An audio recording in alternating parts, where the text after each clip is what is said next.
What is up, Steelers Nation? Thank you so much for jumping on to another episode of All Steelers Talk. I'm Noah Strackpine, joined always by my main man, Jacob Punturi. Find us on youtube.com/All Steelers Talk. Check us out anywhere you get your podcast, the Pittsburgh Steelers. What a time. What a time we are in. We're diving trade hypotheticals, neither of which are fun and or exciting and or potentially realistic, except for one that could end up somewhere getting the Pittsburgh Steelers wide receiver. We're diving into that plus more. It's a beautiful one here in the Berg. It's supposed to be beautiful for a week. The universe is good. Mother Nature is beautiful. It is good times here in Pittsburgh. I don't know if you stepped outside, my friend, but let me tell you, the sun is just, it kisses you right on the cheek. Gives you little kisses right on the cheek. Beautiful. Hope you're feeling as good as I am. How you feeling, my friend? Feeling great. Yeah, I did get a nice little smooch on the cheek on my ventures outdoors, in preparation of Valentine's Day, as you and I were talking about. When you have a wife who is 30 weeks pregnant, you whatever she wants for dinner, you go procure the items that we are going to have for dinner. So it was a beautiful day procuring said items, that's for sure. And I'm curious, what kind of Valentines do you think the Pittsburgh Steelers would be giving out this year? I hope it would be a wide receiver trade, maybe, or something like that, but that's what you're I don't really know. What do you think Aaron Rodgers gives his wife for Valentine's Day? Oh, it's like a little beautiful card and then just like a little like ayahuasca hit. I don't know how that works. I've never done it, obviously. A little like DMT pen and just a Thanksgiving card. Just like, thanks, guys. Here you go. It's beautiful. It's beautiful. I hope that he does. I hope he enjoys it. And I hope that, everybody's real. That's what I hope for at the end of the day. Shout out to everybody who will celebrate Valentine's Day. Go get a little loving this weekend. Feels good always. Let's talk some Pittsburgh Steelers football here, guys. It is come full circle to the what will happen, all the craziness. Yesterday we talked quarterbacks, and you can kind of judge. I say this all the time. You could judge on the interaction of people, how many people actually engage is what people want to talk about. Okay. And it's spitballing time here, guys. It's throw it against the wall, see if it sticks. And the latest one to stick is AJ Brown, who has been tossed out there as a trade hypothetical for the Pittsburgh Steelers. He's got a ton of issues with the Philadelphia Eagles. He hates them. They might hate him. Who knows what's going on? Jason Kelce got involved yesterday. I think it's just drama that needs to end and may come to an end this offseason. The Steelers, on the other side of it, are a team that need a wide receiver, could use a veteran wide receiver to team up with DK Metcalf and whoever they use or select in the NFL draft. Maybe AJ Brown is a name that you could sneak in here and make work if you are the Pittsburgh Steelers, but it's about how realistic it is and what you're willing to give up. You wrote a story for On SI that actually dropped about an hour ago that talked about what that possibility is. And you have AJ Brown to the Pittsburgh Steelers for a third-round pick 76 in the 2026 NFL Draft. I want your thoughts behind it. And before you tell me, I want your thoughts behind it first. And then I want you to kind of finish it off with, do you think it could actually happen for the Pittsburgh Steelers? Well, let me start with the number. And that number is 23. 23 million would be the salary cap hit that AJ Brown comes with in the 2026 season. That is a number that a lot of teams are totally okay with absorbing into their salary cap, especially with this exponential leap that the entire NFL is taking. I think that a $23 million cap hit is something that Pittsburgh Steelers are more than okay with for their number 2 wide receiver or number 1 wide receiver. I know the perception around AJ Brown has certainly taken a hit in the last year. Yes. But a change of scenery can really be the salve to any wound. And I think while things are done across the state, the Pittsburgh Steelers have one of the most obvious needs at wide receiver. So they just make sense as a landing spot for AJ Brown because the finances make a little bit of sense too, according to, I think I was looking at over the cap or Sport Track for the contract information. There's an out after the 2027 season, so you're really looking at two seasons where you are tied to this player, and then after that you have a little bit of wiggle room. Then you get into the reality of it, like you asked there. Look, the Pittsburgh Steelers have already tied their boat to a wide receiver that they committed a ton of money, a ton of guaranteed money to, and they've already, I would imagine, are feeling a little bit, a little bit of buyer's remorse on that deal because they're just 150 yards is really not worth that $90 million deal that DK Metcalf received. So do you really want to take that risk again?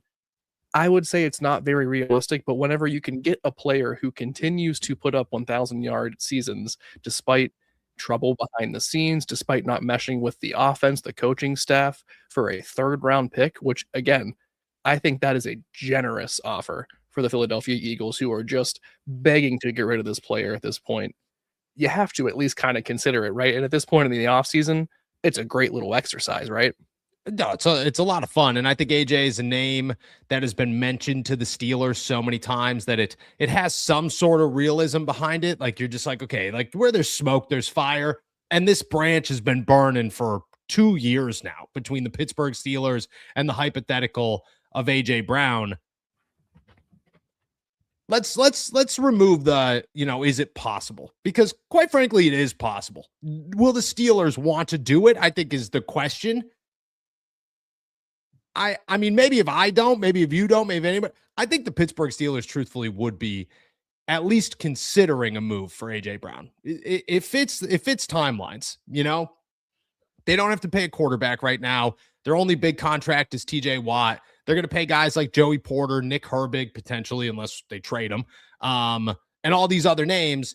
And you're kind of sitting around at a place where, like, let's be honest, you don't have to spend money for 2 years, so you might as well just spend money for 2 years, or for 5 years or whatever it's going to be till you get your next quarterback, or you have to pay that next quarterback.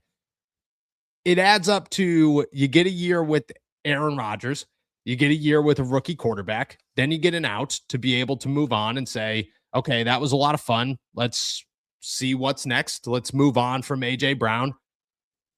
It's a veteran pair of hands who I don't think performed very well this past season, who brings drama. The Steelers always avoid both of those things. And by avoiding them, I mean bring them in and say that they're avoiding them. It just feels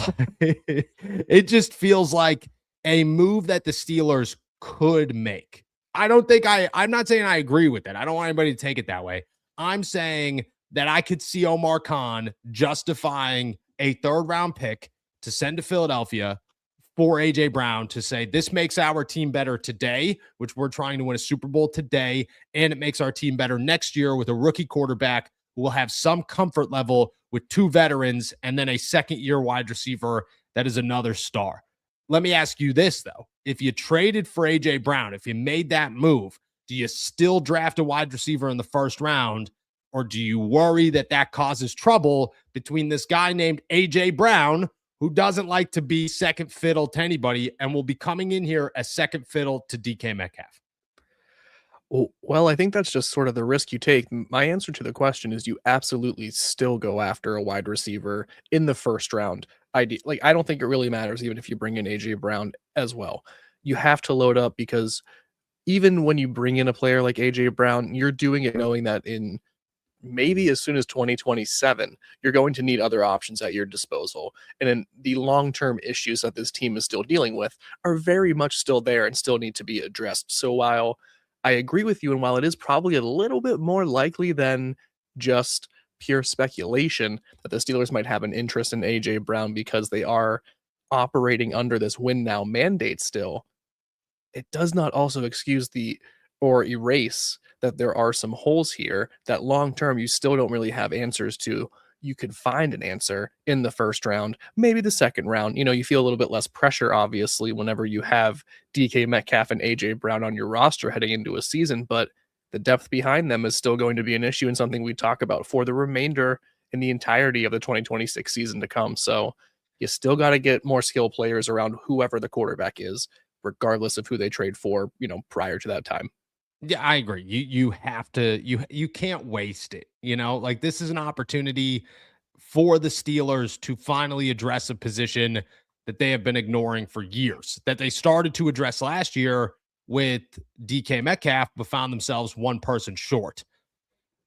Even if you go get that person, go get others, build this thing for the future. Go find the next Antonio Brown, the next George Pickens, don't go sitting there trying to find the next Aaron Rodgers at wide receiver. That's just not the move anybody should be approaching right now. I agree with it. I agree with that 100%. On the other side of it here, okay, this is where it gets so stupid. Let's just call a spade a spade. So stupid. Bill Barnwell, sorry, of ESPN, pitched the idea that he could see the Pittsburgh Steelers and really urged them to make a move with the Philadelphia Eagles, not to go get A.J. Brown, but to go get Tanner McKee, backup quarterback to Jalen Hurts, who he says, bring him in here. Maybe he's a guy. Maybe he's not. And you want to know who they're giving up? A guy who is a guy, Nick Herbig, in that trade, in a 1-for-1 deal that, I'll ask you your opinion and I'll give you the floor, and you could disagree with me all you want if that's what you choose to do, is the most ridiculous, lopsided idea I could come up with. You're going to go get a quarterback who is a backup to this guy named Kenny Pickett for Nick Herbig, who people are talking about replacing TJ Watt and or Alex Highsmith. Two guys that are Pro Bowlers. One of them's a Hall of Famer. One of them's the most underrated outside linebacker in the NFL.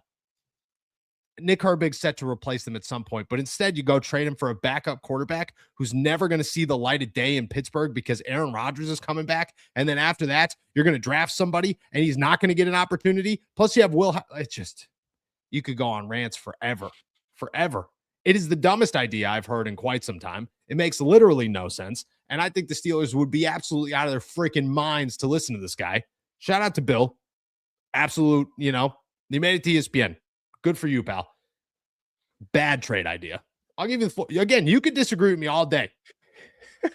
You could say I'm so dumb with this.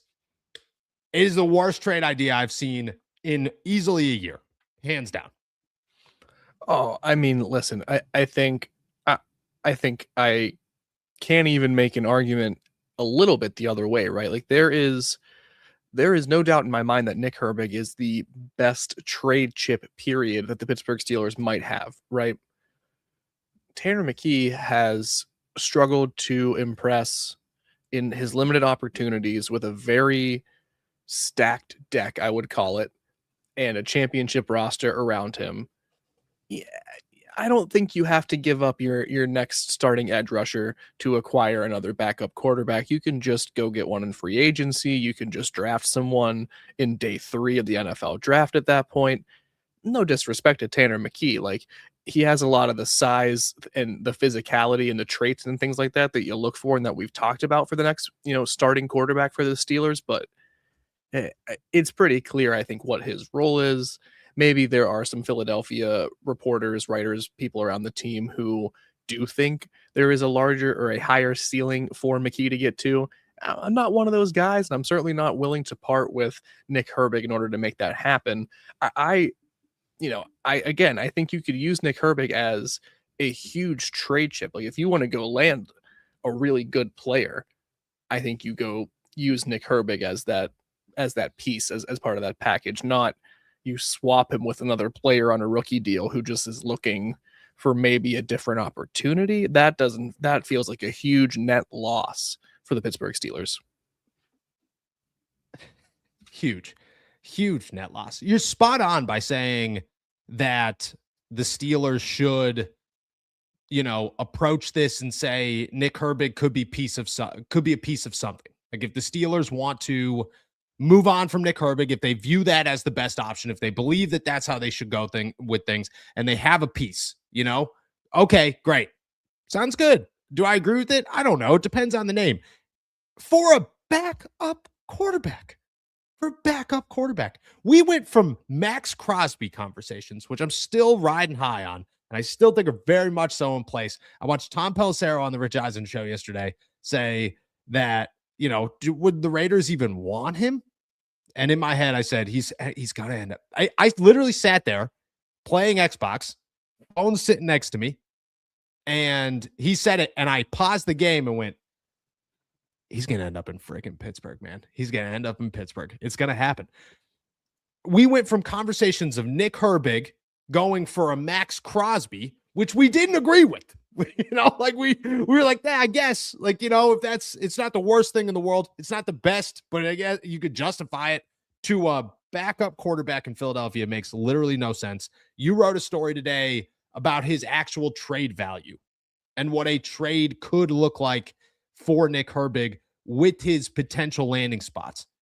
Let the people know, what are the realistic outcomes of a Nick Herbig trade if the Pittsburgh Steelers were to actually pursue a Nick Herbig trade?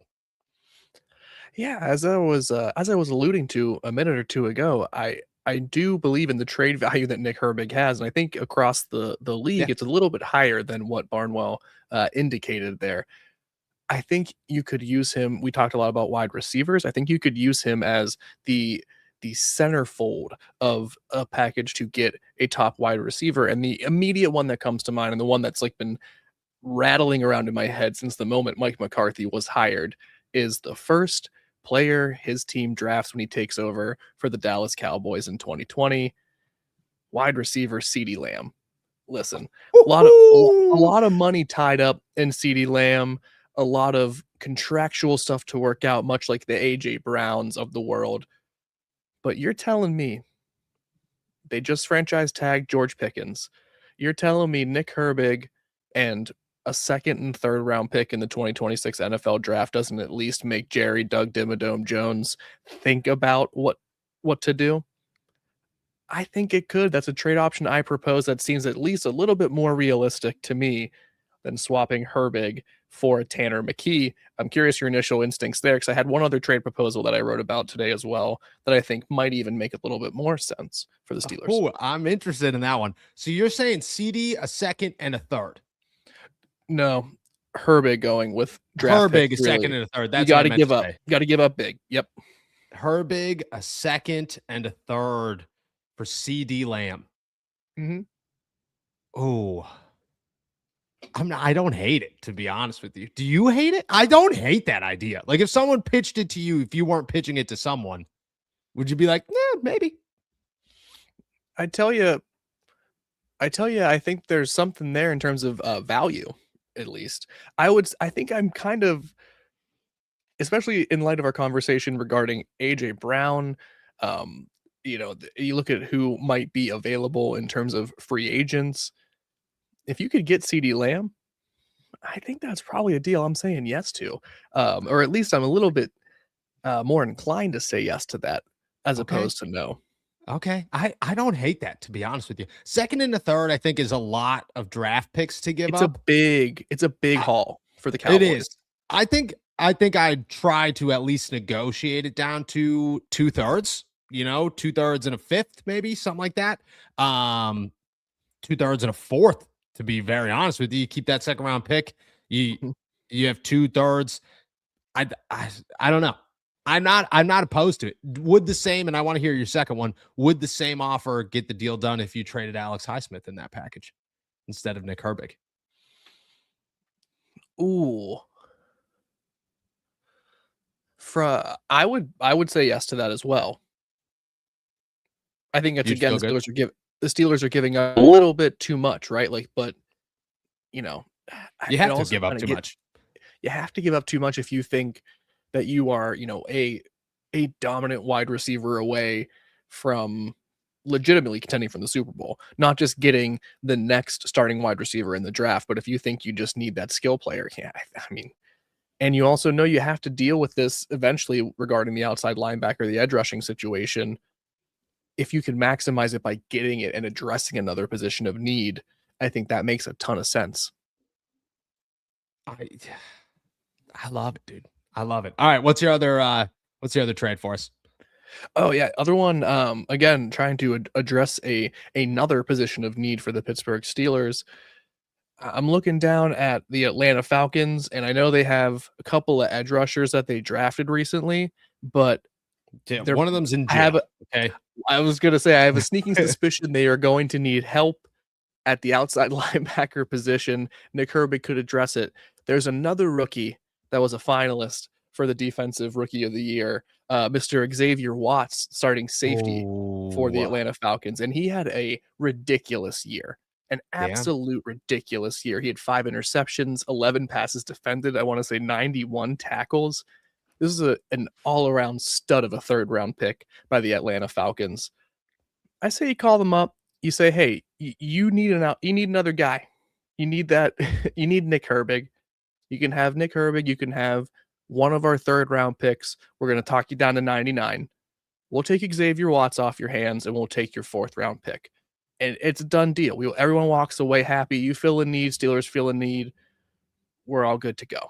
I love that. I love that. I love that trade. I love that. You had me teetering when you said Herbig, and then you said you take 99, and I was like, why are we giving up? Why you got toss draft picking for a 4th? You just gave up 99 for 4. Beautiful. Yeah, and it's the Falcons spots. Yeah, that's not even bad. It's totally fine. I love that one. I think that fits the Steelers well. I hope it fits the Falcons well. Would the Falcons give up a 2nd-year guy for a 3rd-year guy, 4th-year guy?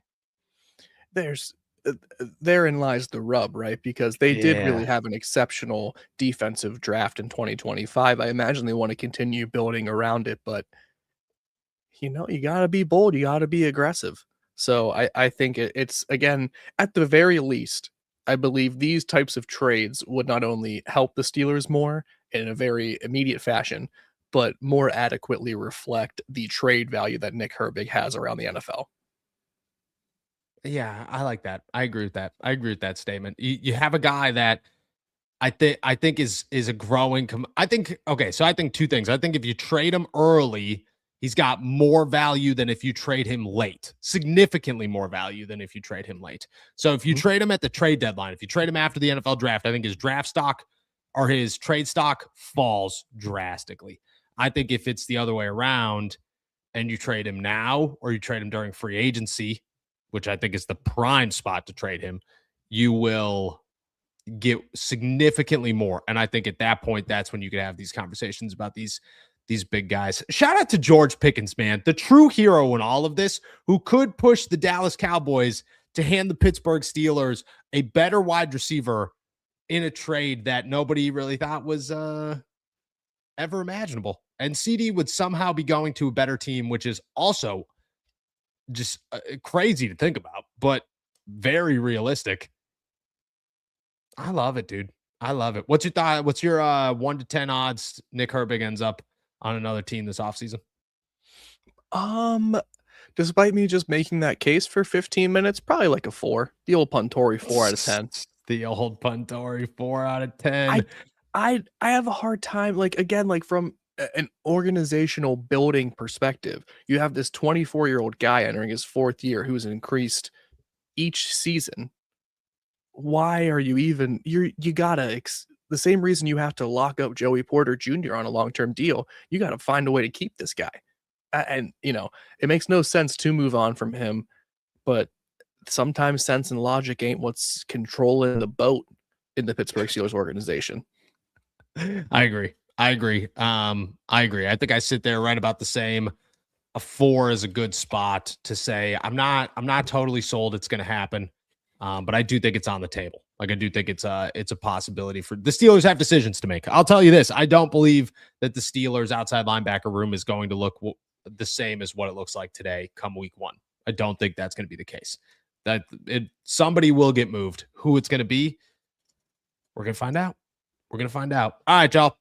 With that said, that's everything on our agenda. We're going to take a quick break. On the other side of it, we'll start answering your questions. So toss your questions in the chat. We'll be back in 30 seconds. Pittsburgh, this one's for you. From the voices behind all Steelers talk comes black and gold apparel, your go-to for bold, fan-driven merch that reps the city, the Steelers, and everything in between. Whether you bleed black and gold or just love that Pittsburgh grit, we've got something for you. It's more than a podcast. It's a community. And thanks to your support, we're proud to bring the passion from our mics to your closets. Gear up, stand out, and show the world what real fans look like. Shop now at blackandgoldapparel.myshopify.com. All righty. Shout out to our members. Shout out to our super chatters. Toss your questions in the chat. We'll get to as many of them as we can before we head out here. We're going to get kicking with Chris. Trading for a wide receiver with no solid quarterback plan makes no sense. Our offensive line has holes. Our secondary is a mess, and we are old. We need to rebuild, not reload. I think this is a sound argument for sure. For sure. I don't know if the Steelers are going to listen to it. I think the Steelers have an opportunity, if done correctly this year, to have a team in place next year that is pretty solid for an incoming quarterback. I'm not saying perfect. I'm just saying pretty solid for an incoming quarterback. Like, you could have a team that has some good tight ends, a pretty decent offensive line, a pretty decent defensive line, a decent secondary, some wide receiver help, 2 running backs that you could rely on, hopefully in Jaylen Warren and Kenny G. I think you could put the pieces there for a quarterback to walk in next year and actually play pretty well. I don't disagree with that fully. I think it maybe I disagree with how far it takes to get there. But I think there is a lot of chance. There is a strong chance, especially, the first half of the show was a lot of fun hypotheticals, and if things go down that way, like let's go, let's get crazy, because the Steelers have done crazier things. But if they approach free agency and the draft in the way that we kind of think they're going to, I agree with you. Like, they are going to hopefully add another starter on the offensive side of the ball that is a skill position.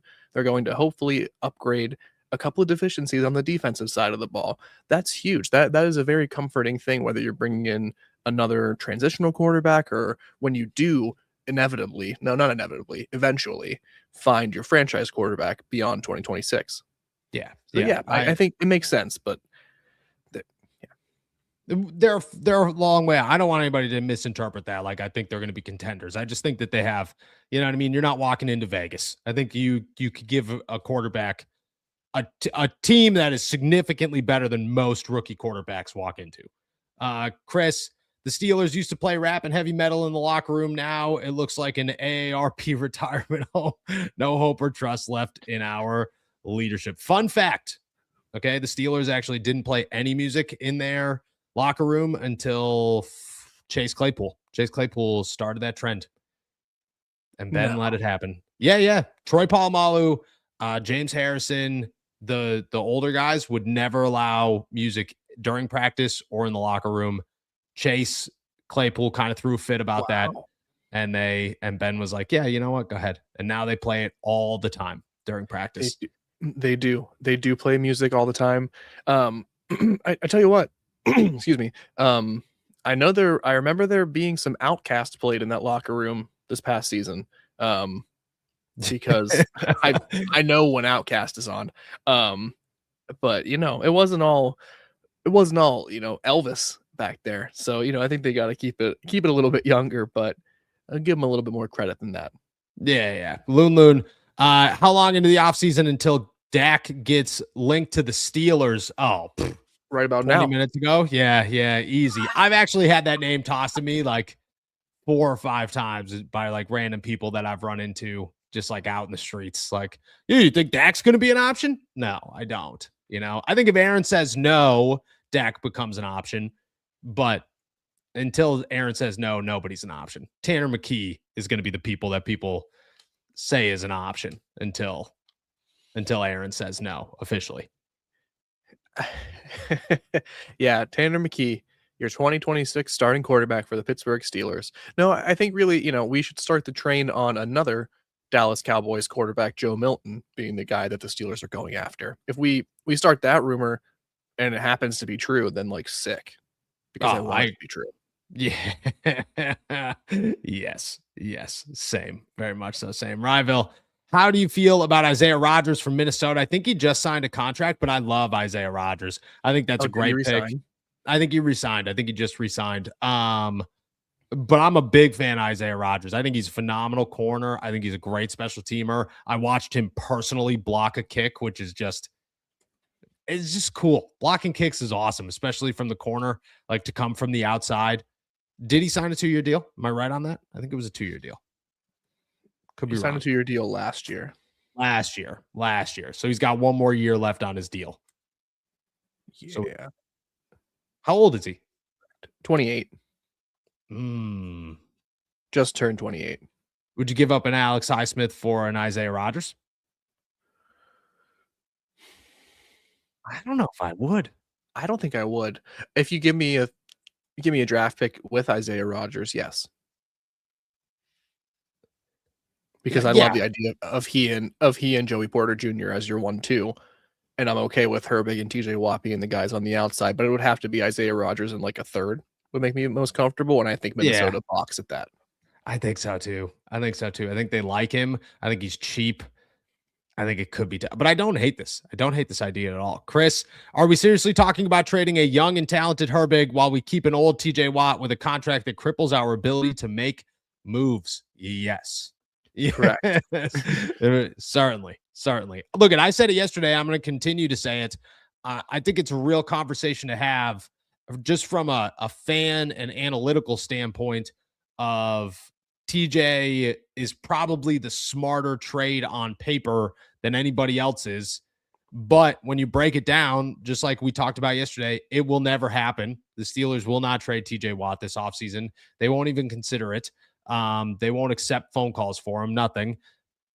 I just don't think it's going to happen. So while, I do think there's a conversation to be had that maybe that is what they should be considering, they won't actually do it. Correct. And there is zero chance. There is no puntory for about this. 0 chance TJ Watt moves. 0% chance TJ Watt is not a part of the Pittsburgh Steelers in 2026. This guy is going to be here. Yes. That reality, that is, I think, an indisputable fact. And because of that, it creates this situation where we have to discuss what are they going to do instead, because they're already $58 million per season invested into the outside linebacker position, plus a guy on the final year of his rookie contract. That's a problem. You know what I mean? It might not be a problem that has to be addressed this specific offseason, but it's a problem waiting to really, blow up in their faces. Yes, certainly. Thomas, 3 first rounds and Highsmith for Joe Burrow. I wouldn't do it, dude. 3 first rounders? I wouldn't do it. Joe Burrow's it. I love Joe Burrow. Okay. And I think Joe Burrow, when healthy, is the best quarterback in football. Yes, I said it. I think he's injured. I think he gets injured a lot. Like a lot. And I it's not necessarily that I think he'll continue to get injured. It's how beat up is his body, Like how does Joe Burrow have 37 in him? Does he have 38 in him? I don't know. The man's broken everything, dude. He's down to his toes. He's got every toe. Every toe's gone. Like he doesn't even have toes left. What's left of him in 5 years? That's my biggest concern with Joe Burrow. It's not. I think Joe Burrow's the best quarterback in football, talent wise. I'm worried about what the Bengals did to him. That's where, and Highsmith conversation for sure. You're giving up the full future for Joe Burrow. You're opening the door for a lot of criticism when it starts going south. A lot. Yeah, I mean, the way I'm trying to circumvent this question a little bit is if they were all, now you tell me that the Pittsburgh Steelers miraculously had 3 2026 first round picks. Oh yeah. Plus Alex Highsmith. I say, holy Lord, pull the trigger on that deal, right? Giving up 26, 27, 28, sacrificing the chance to add around a Joe Burrow or whoever the quarterback is for those next 3 drafts. Man, I love Joe. I love Joe Burrow. I'm a huge fan of his. I think we started the train a couple months ago that he's going to leave Cincinnati eventually. I truly believe that. Me too. That being said, he's got, he's like the dad from Moody's Point on the Amanda show. He's just a little, the toes are trouble. So you gotta be careful. I agree. Again, I'd sit here and we could talk about it. You know what I mean? We'd be able to talk it out, and I'd get to a place where I'm comfortable. First glance, three is opening the door. Ryville, did you see the NFLPA report cards came out? I thought they got shut down. I think they got shut down. They didn't get sent out, unless I'm wrong. They didn't send anything out. They said they're done. They're done forever. Yeah. Which sounds like Mr. Rooney sent a strongly worded email. Yes. Rooney, along with 31 other owners in the NFL, hate these things. And I can tell you, front office staff hates these things. Training staffs hate these things. The players are the only ones that like them. And I like the report cards. I truly do. Here's my only pushback on the report cards. Okay. Is they select incredibly random players, including practice squad guys, to report on these report cards, which means you could show up for a week. The Steelers could trade you, tell you to go pound sand on your way out the door, and now you get handed a report card to grade these guys. It's just, you're not asking TJ Watt what he thinks about the Steelers. You're asking Doug Nestor, and it's just not it's different. You got to figure that part out. That's my only pushback on it. And if you could, cool, but they're gone, and the owners don't want anything to do with them. You don't know why? Because they're saying, I'm paying you $40 million. Go train somewhere.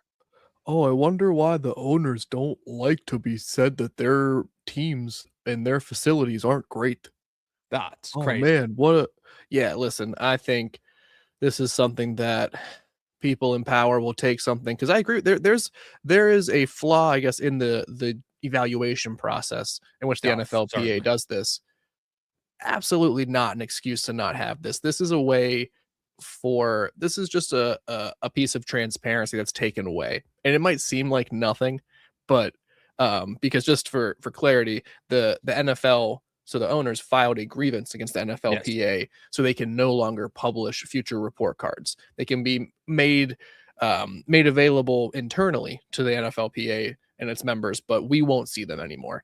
And that is, to me, just placating the owners who already get everything they want, So I just am, you know what? You should hear that your facilities, if they suck, that they suck, and they get a D+ from, even if it is from Max Hurlman in his 2 weeks in the Pittsburgh Steelers facilities.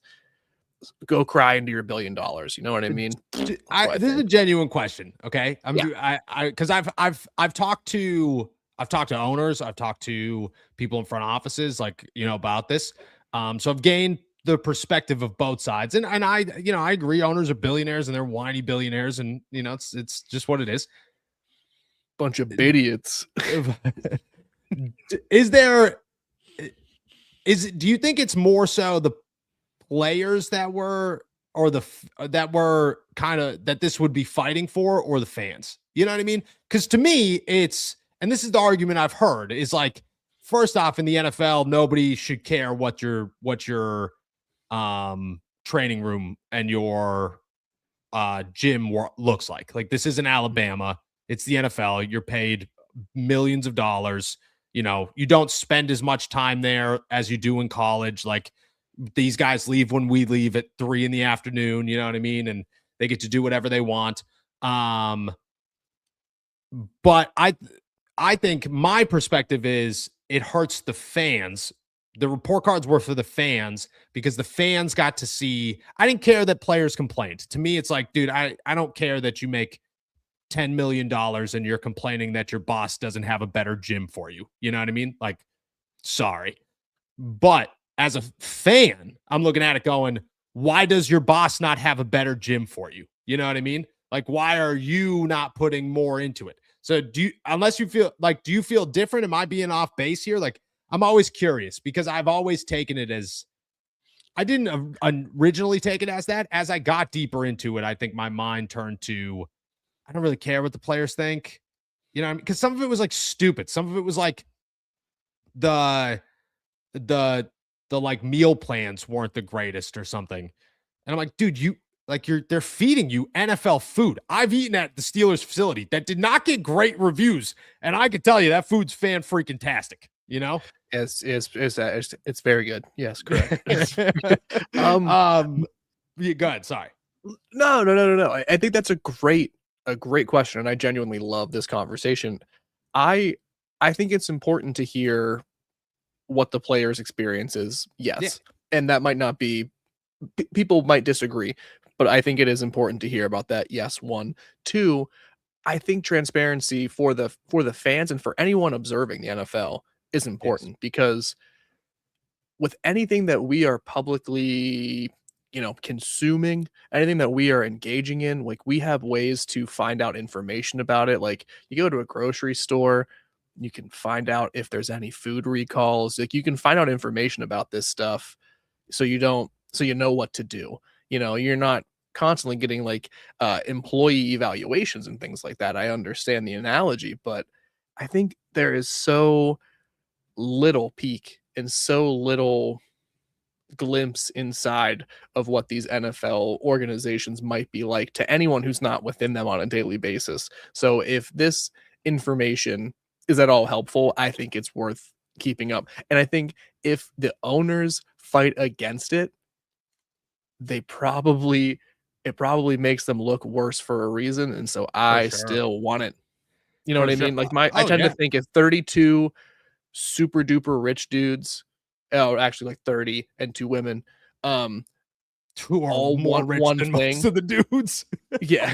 If they're all aligned on one thing, I doubt it's the thing that I want. You know what I mean? Almost always. So almost always. That's where I tend to, I'm like, well, this seems like the Steelers who get consistently knocked on this stuff because they consider themselves an old school franchise. Because you're right. Like, do you think that made one difference in Aaron Rodgers coming here? You know what I mean? Or one difference? The players genuinely don't care. No, because again, like, those guys who are paid millions upon millions, they have their own gym and their own hyperbaric chambers and blah, blah, blah. It's not the thing that makes a difference. But I do think, if the Rooneys are worth billions of dollars and they put nothing back into the team, that we should know about that. We should know. I agree. And that's why I think it needs correcting, but I agree with, it does need to be out there. You can't be hiding that. You know what I mean? People got and the Steelers are a prime example. Like, it's so known fans that the Steelers into the revenue of this too. You know what I mean? Like, team. And that's the thing that needs to be transparently shown back, is like, what are you investing into as a fan? I think it should be individual report cards, not a big giant NFLPA report card.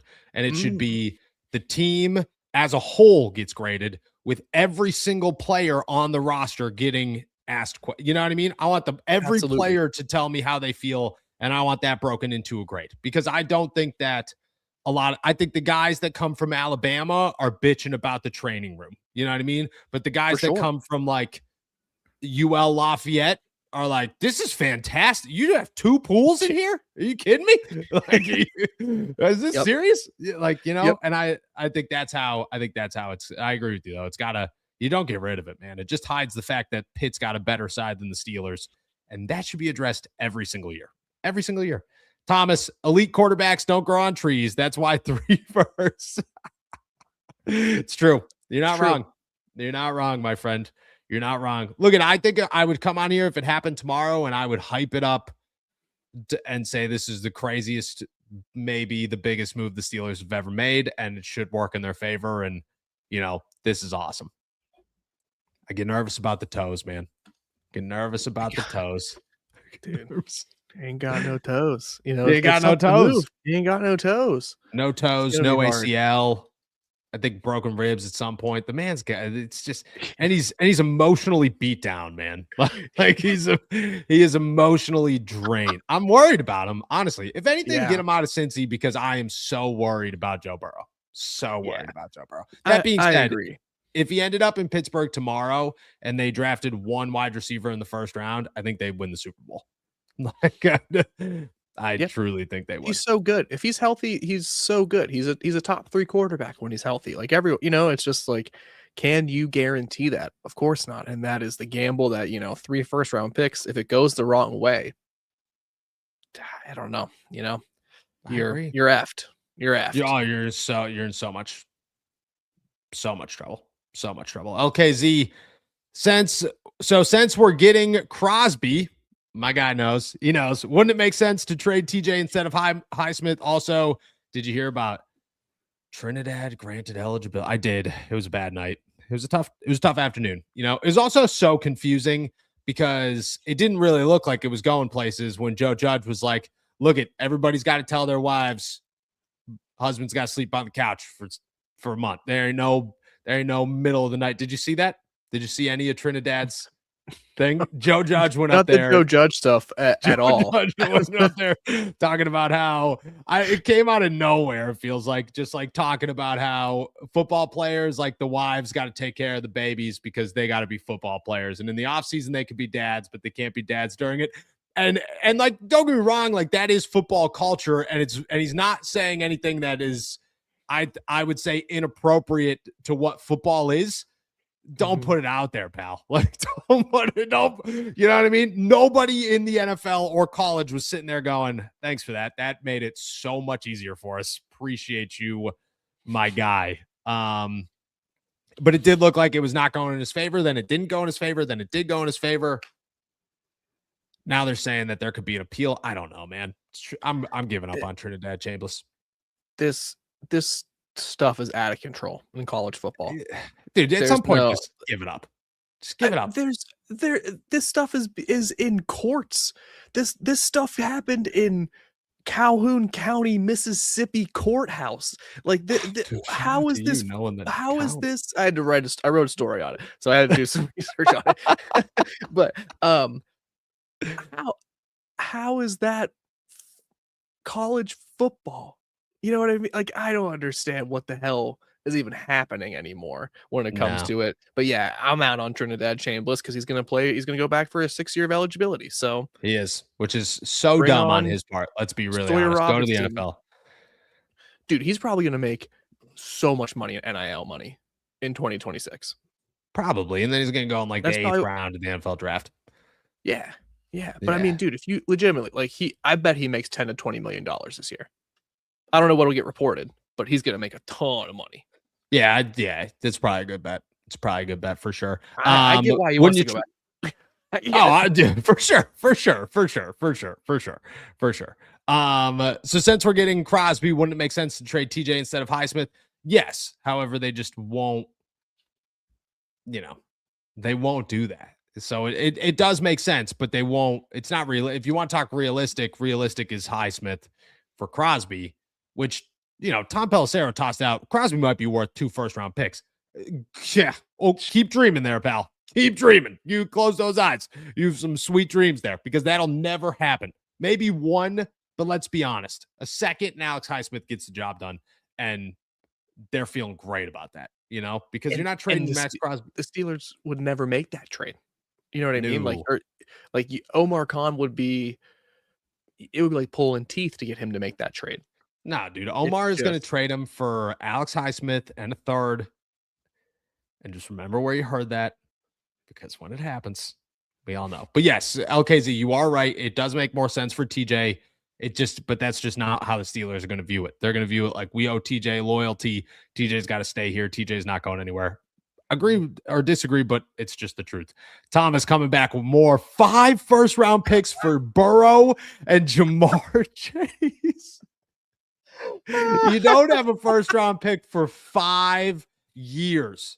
For 5 years. Your whole team better work out. You better need nothing for 5 years. Joey Porter better be a stud. Nobody ever better get hurt.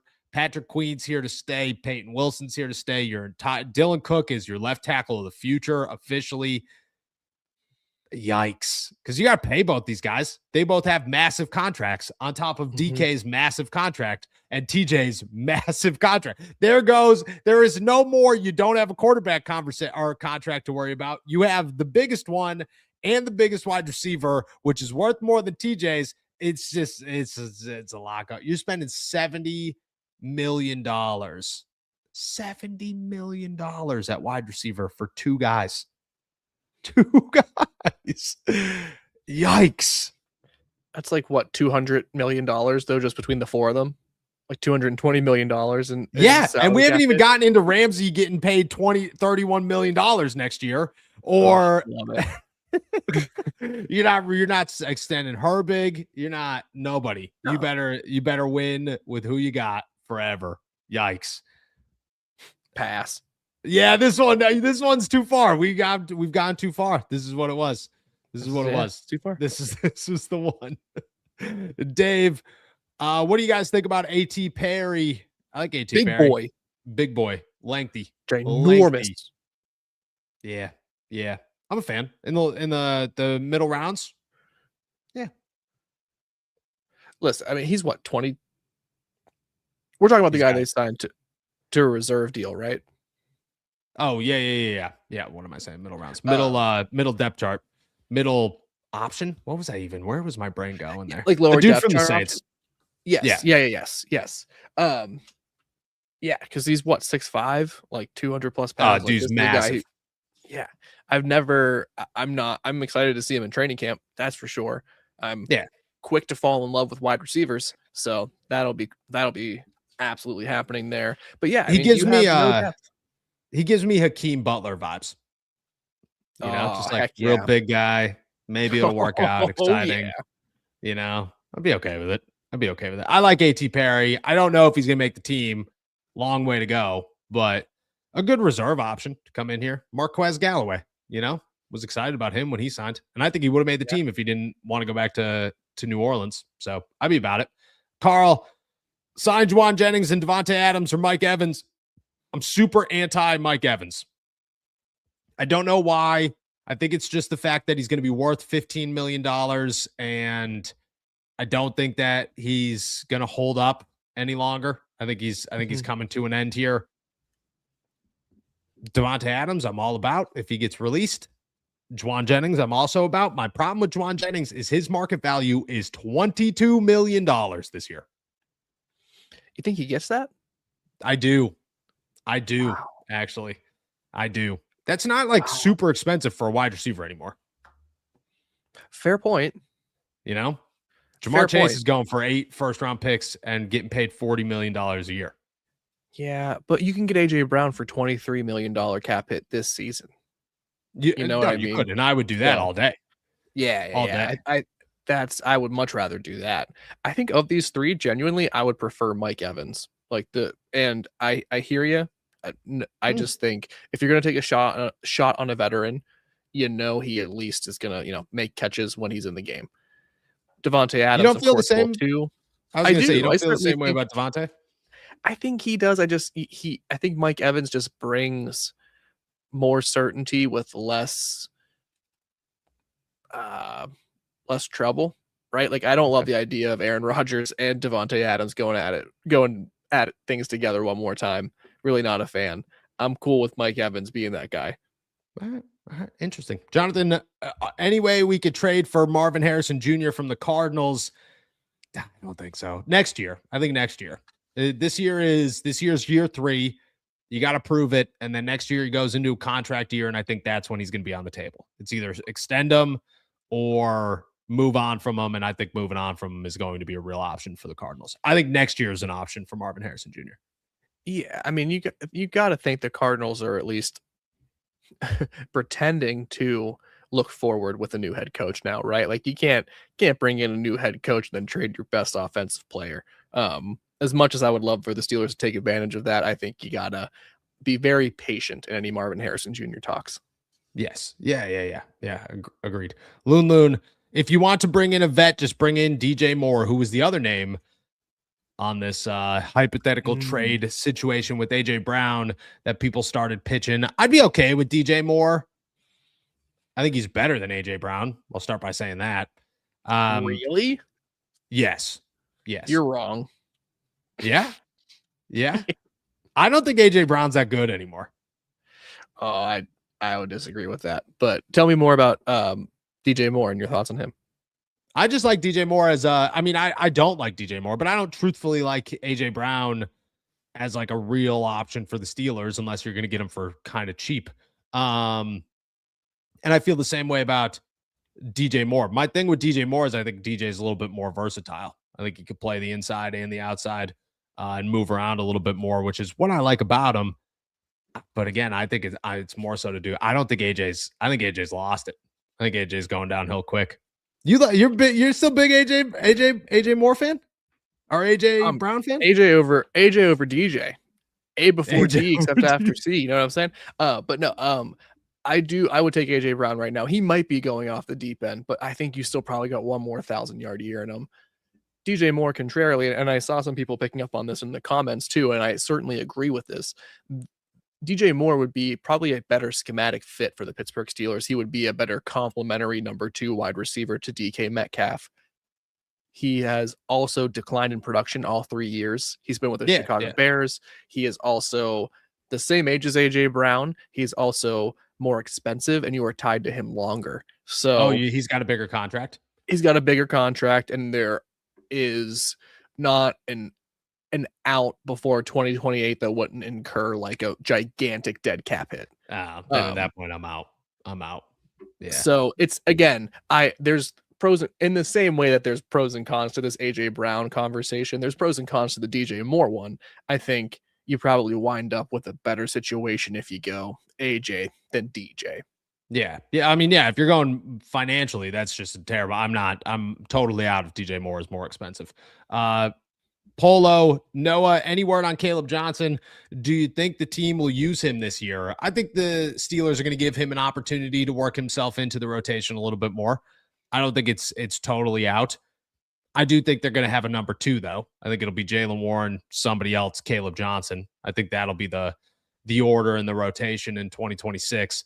Whether that's Kenny G, whether that's a draft pick, whether that's somebody else, I don't know yet. But I don't think Caleb's going to be handed the keys to anything. I think he's going to have to earn whatever he gets. And I think that's all going to happen in training camp, which he's going to get an opportunity in training camp. They're not going to hide this guy, but he's got to earn it. They're not going to hand him anything. Mm-hmm. Yeah, I think he's, it feels more and more likely that Kenneth Gainwell is not a part of this team in 2026. And maybe that's just sort of the lull of this part of the offseason that is making it feel that way. But I think he's going to get an opportunity strictly out of necessity, if nothing else. Yeah. I imagine they're going to bring in some more competition. But, we talked about a player like a Rico Dowdle, for example. I don't know if they're going to bring in a player of that quality to compete with Kaleb Johnson. I could see someone of a sort of lesser accomplishment coming in as competition, because I think they want to see Kaleb Johnson kind of rise up if they're not going to bring Kenny G back. That would be interesting. You're saying that okay. That'd be interesting. I don't know what the running back market looks like in terms of value yet, because I think these guys are going to sign for whenever the first person signs. That's when it's like, okay, now we know how much these guys are going to go for. Mm-hmm. Depending on how cheap that is, I think that's when we're going to find out what the Steelers running back room looks like. You know what I mean? Kenny G signed somewhere for $4 million, and Rico Dowdle signed somewhere for $4 million. Steelers are signing somebody for $3 million. And if Kenny G signs for $8 million, Kaleb Johnson, baby, bring him in. I imagine Kenneth Walker is now the sort of well, he's gonna be different. Bar. Yeah. He's not the Steelers bar. You know what I mean? The Dowdle, the Kenny G, those guys are the Steelers bar. Kenneth Walker's like it's really just the Kenneth Walker bar. Let me read you off a list of names. Yeah, sure. Travis Etienne, Javonte Williams.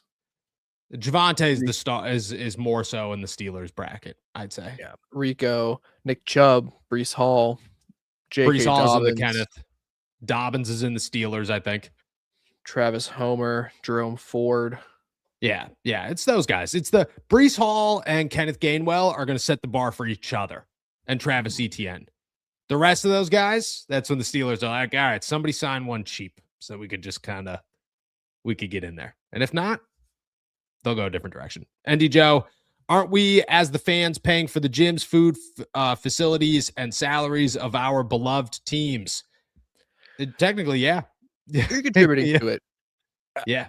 And that's what I was saying a couple minutes ago. Like this, you know what I mean? Like the revenue that makes these, the NFL makes billions of dollars in revenue. Billions. Billions. That's so many zeros. It's an absurd number. And it's because we all buy their jerseys. We all pay for $16 beers at Acrisure. Dude, $22 at a Penguins game. That's absolutely absurd. I'm glad I don't drink. But geez, oh man, yeah, it's a totally fair point. That's why I think fans deserve transparency. It should not just be all behind some sort of curtain, pay no attention to the man and what he's doing. Yes. I also think it's hilarious when guys like Art Rooney will say things like, we're not here to win the press conference. And it's like, pal, the press conference pays your damn salaries. Okay, buddy. So maybe you should do things that will entice the fans a little bit more. Pittsburgh Primo. Noah, do you believe that Malik Willis will get what his trade value showed? I think he is too much of a risk to take for that kind of money, especially someone who hasn't had a lot of experience. Yes, I think right now his market value is $35 million a year, which is just ridiculous. I think he will get somewhere in that ballpark, somewhere around $30 million. I wouldn't touch him with a 30-foot pole for $30 million. Wouldn't even think about it. I think that's a ridiculous amount of money for a guy who has very limited starts in a really good offensive-minded system.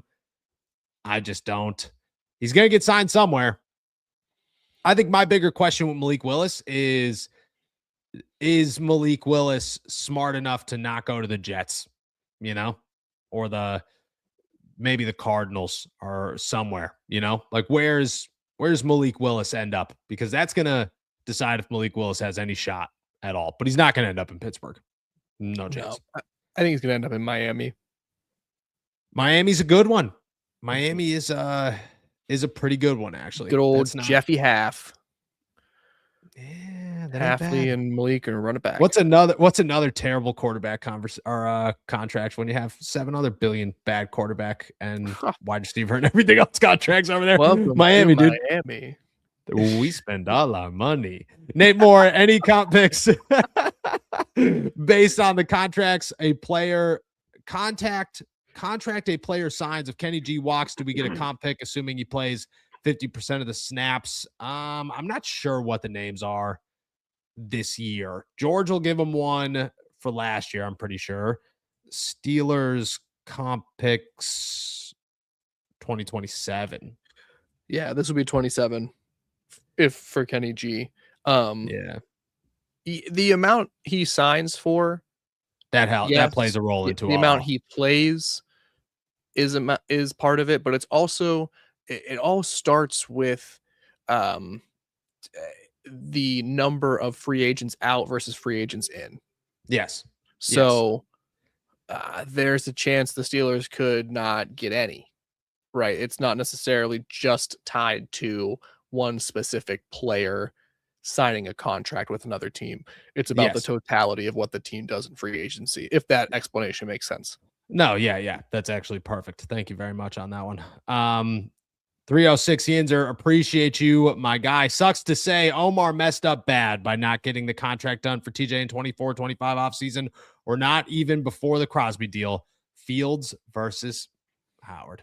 My guy, 306 Yinzer knows what's up. My guy. Dude, if Justin Fields makes his way back to the Pittsburgh Steelers, let me tell you how excited I will be. We will be giving away a signed Justin Fields jersey. It will happen. You know who would be even more excited than you? Who? My mom, because she loves Ohio State football. So that's the wrong reason. Shout out to Jacob's mom, but it can't be loving Ohio State football. That's just, dude. I tell her she's born and bred in Pittsburgh. I can't let her. You gotta let her like who she likes. My brother lives in Columbus. It's probably because of that. I was gonna say I can't tell your mother who to like and not like. That's just not. No, my mom would. You can't change your opinion even if you tried, brother. No. But you know what? I'll take it. Whatever you get. Shout out, Justin Fields coming back. Xavier Legette or Brian Thomas would be amazing. I'd go Brian Thomas. I think Xavier Legette is a bust. I love I love him. Bust. I love his persona. Yes. Did I ever tell you my buddy sent me a picture? My buddy lives in Charlotte and sent me a picture. He sent like the group chat a picture, and he was like, some dude's riding his horse through the city right now. And then I sent him back the ESPN tweet that said Xavier Legette is riding his horse to the game right now. And I was like, dude, that's Xavier Legette. That's a Bayou boy for sure. It's a Bayou boy. Yeah. Would you go with him? I'm not a big Xavier Legette guy. But give me Brian Thomas. I don't like, I am apprehensive regarding Brian Thomas for the way things have sort of shaken out in Jacksonville. But clearly he's a talented wide receiver, former first-round pick. So is Xavier Legette, but like Brian Thomas Jr. clearly the superior one out of those two. Yeah, for sure. Shout out to Wu-Tang Steeler gifting all 5 Steelers Talk memberships. Appreciate you, my guy, keeping us afloat in this February. Let me tell you, I hate February, man. I hate it so much. The Pat McAfee show takes 2 full weeks off. I would never be able to do that, but it is a long time. Awful, dude. Awful. It's just, you just wake up and you just go through it and you just hope for the best every day. It's not a fun time. Loon. Would the Lions take the deal of a third of the 76th pick and Alex Highsmith for what you came up for Nick Herbig for Amon-Ra St. Brown? I would say no. I would say they would not.